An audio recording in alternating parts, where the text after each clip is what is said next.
Watlah hapadeng kejing penthur jong slap bat kibor jong kamariang ka program ya kebala penlong kerpang nak benta jong ki self help group bat ki village organization ka yaj bet yaj renti ha kabahnin ka singi lala ban penlong ya kejing ya kendu jong ki self help group rengkat bat kibor sarkar lengba jong kinong mikman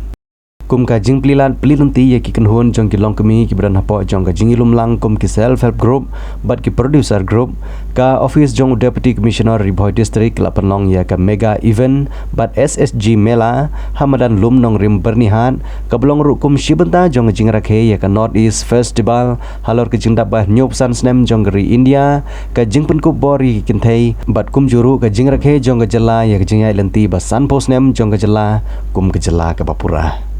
ban peni ya ki jing trikam jong kite ki kenhun SSG ki VO bat ki producer kini ki kenhun ki lawan ra ru ya ki jing chana jong ki bagi trei hala ki jong ki group jong ki nak banta ban pen inam ya ki jing trei lengba ki jing chana baper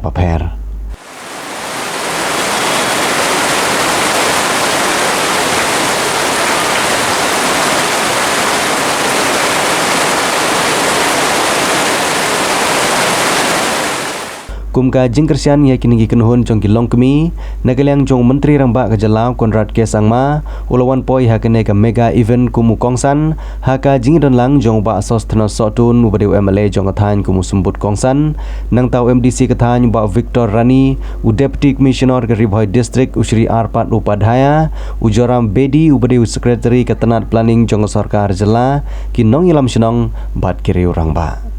Hakite kesengi nagaliang jong menteri rangba ola samru ye ki check ki basyongdor hadu sauklur khandai phan reulak nak benta ki village organization bat saulak sau phohajar nak benta ki producer group kabalong kum gajingrap ye ki longkumi Riboy district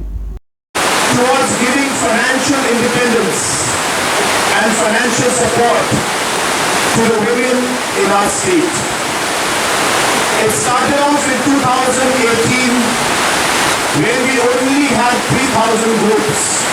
or self-help groups in the state. But after we started working on this in a mission mode,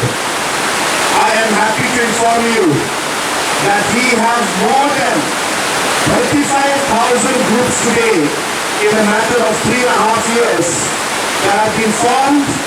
in the state of Meghalaya, and over 200 crores in terms of different funding patterns, different banking support has today been given to the women of our state and the different self-help groups that are there. President Apega, Babu Mansa, self-help group Milako, organized Adam Swani Amir Bala. Adam Swani, Jaya Sri Isma Dolona, Chairman self-help group ada paringa. Yang nasa tentang community investment fund, tentang mobilization startup fund, orang ke break me through interest free loan ako. Sini self-help group isma dolana yang surkai pakai ingat. Oleh mana apa yang sudah diikut programo. Sini tentang self-help group na hanggang ke sa shorgin yang itu berbeda lesman tentang jangan thalani chorna ka pasiat lagi yang ramsi lesmani jangan thalani garana hoga lesman phagwat lagi una agreba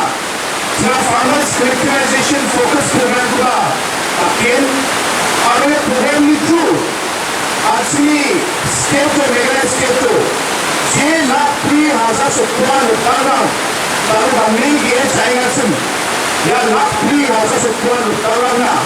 1,200 sepako panupako 1,200 kisah swala jika ada alo ya program ko ya nasional bloko ka konstitusi wakila tentang grup selalu form kaiman dia sasa project grupana langsung school si ada sekolah kami kesaku dasar tentang grupana sesuatu yang kesulitan esman yang bermasyarakat yang kami kesade luluh Beliau esman ikut sekolah Jawa jadi yang MBA by MPP Sotari Esman naka sai again unani panaramsa uliman dia ko esman chukula nang joma dia pakai pesan esman personal account jam dia group ni account sa akin uliman dia pakai